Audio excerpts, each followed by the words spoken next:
एक सवाल मैं आपसे जान लेना चाहती हूं कि एनएचएआई प्लान कर रहा है कि 124 प्रोजेक्ट्स जो कि 6,396 kilometre worth 3.5 trillion financial year 2026 के लिए।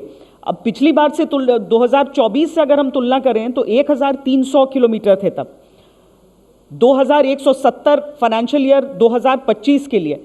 आपको कहां से इतना कॉन्फिडेंस मिलता है, इतना बड़ा जंप नितिन जी, जो आपके लक्ष्य हैं उसको लेकर?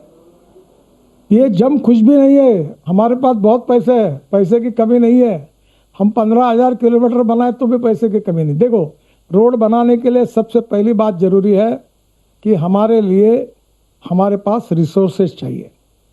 रिसोर्सेज की कमी नहीं है। और अभी हमने टोल में सहूलियत भी दे दी है। 3,000 रुपये में 200 बार वो टोल पार कर सकते हैं। तो जो आम आदमी, उसकी तकरार भी खत्म हो गई है।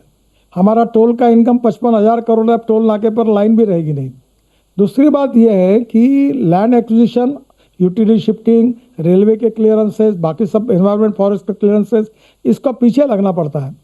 कोऑर्डिनेशन, मीटिंग लेना, मंत्री पर लेवल पर मीटिंग करना, इसमें अड़चने आती है। उनके भी अपने नियम होते हैं, पर हम फॉलोअप करते हैं, पीछे लगते हैं, वो भी क्लियर होते हैं। लैंड एक्विजिशन स्टेट गवर्नमेंट के सहयोग से होता है, उसमें भी दिक्कतें आती है, आंदोलन होते हैं, कोर्ट केसेस होती है। पर हम इन सब बातों को, समस्याओं को स्वीकारते हैं और उसको मात करके उसको सुलझाने की कोशिश करते हैं।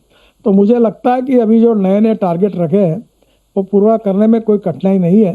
मैं आपको बताना चाहूँगा कि कश्मीर से कन्याकुमारी तक सपना पूरा हो रहा है। यानी आप अगर मनाली से निकलेंगे तो रोहतांग पास में 3.5 घंटे लगते थे, अब 8 मिनट में पहुँचते हैं टनल के कारण। वहाँ के बाद अब 5 टनल बना रहे लद्दाख लेह तक। लद्दाख लेह से जोजिला टनल, जिस पर हमने 5,000 करोड़ बचाए, वो टनल लगभग 75% पूरी हुई है। उसके बाद में हमारी झेड़मोर टनल जो है वो पूरी हुई है, जिसको हम सोनबर्ग टनल कहते हैं, वो भी पूरी हुई है। और उसी के बाद में हम श्रीनगर आएंगे और श्रीनगर से जम्मू के बीच में हम 36 टनल बना रहे हैं। उसमें से 24 टनल पूरी हुई है, 4-5 पर काम शुरू है। वहाँ से जम्मू आने के पहले हम लोग कटरा से डायरेक्ट अमृतसर और दिल्ली हाईवे आएंगे। कटरा दिल्ली से दिल्ली आने के बाद दिल्ली मुंबई हाईवे को लगेंगे और सूरत तक जाएंगे।